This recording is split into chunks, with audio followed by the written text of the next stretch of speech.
this video, we will show you how to construct and position your polytunnel hoops. Here are the parts you'll need. During the manufacturing process, the hoops are oiled. You will be required to remove the oil with a degreaser such as hot soapy water or white spirits. This is required as the polytunnel cover will be protected from the hoops with an adhesive tape. It is easier to clean the hoops prior to assembling them. First, we will start by assembling the hoops on a flat, clear area. The two legs of the hoop are plain on both ends. One arched piece is swaged on both ends. The second arched piece has one swaged end and one plain end. Connect the sections of hoop together by slotting the swaged end into the plain end.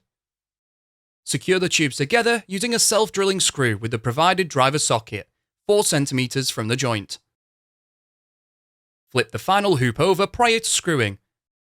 This ensures when the hoops are positioned, the screw heads are internal to the structure and that the configuration of the hoop joints are identical for all hoops. It is normal practice for the hoops to be put under tension to get the required width. Do not assume that the hoop, when assembled, is the correct width. It will look wider until positioned onto the foundation tubes or base plates.